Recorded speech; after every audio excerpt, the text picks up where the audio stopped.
ऐसा नहीं है कि नेहरू जी से मतभेद नहीं थे, और मतभेद चर्चा में गंभीर रूप से उभर कर सामने आती थी।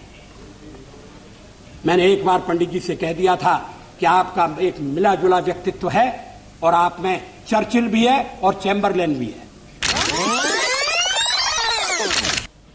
कांग्रेस के मित्र शायद भरोसा नहीं करेंगे। साउथ ब्लॉक में नेहरू जी का एक चित्र लगा रहता था, मैं आते जाते देखता था। नेहरू जी के साथ सदन में नोक झोंक भी हुआ करती थी।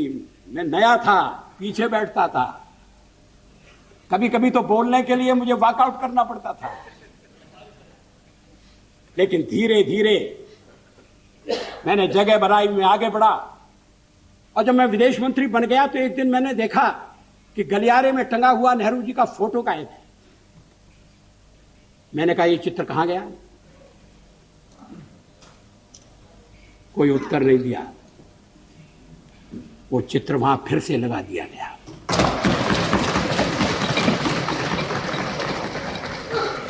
क्या इस भावना की कद्र है? क्या देश में ये भावना पनप है? ऐसा नहीं है कि नेहरू जी से मतभेद नहीं थे, और मतभेद चर्चा में गंभीर रूप से उभर कर सामने आती थी। मैंने एक बार पंडित जी से कह दिया था कि आपका एक मिला जुला व्यक्तित्व है और आप में चर्चिल भी है और चैम्बरलेन भी है। वो नाराज नहीं हुए। शाम को किसी बैंक्वेट में मुलाकात हो गई और उन्होंने कहा आज तो बड़ा जोरदार भाषण दिया है, और हंसते हुए चले गए। आजकल ऐसी आलोचना करना दुश्मनी को दावत देना। लोग बोलना बंद कर देंगे। क्या एक राष्ट्र के नाते हम मिलकर काम नहीं कर सकते? क्या एक राष्ट्र के नाते हम सब आने वाले संकटों का सामना नहीं कर सकते? एक शताब्दी खत्म हो रही है, दूसरी शताब्दी दरवाजे पर खड़ी है।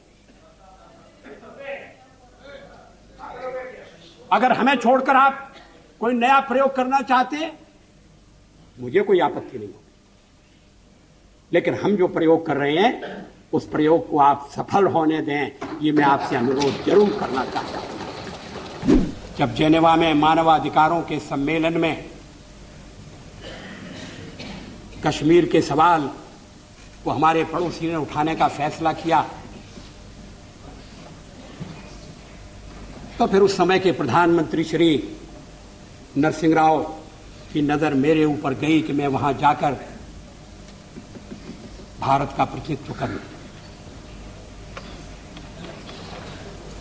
हमारे पड़ोसी देश के लोगों को बड़ा आश्चर्य हुआ, वहां के नेताओं को बड़ा ताज्जुब हुआ।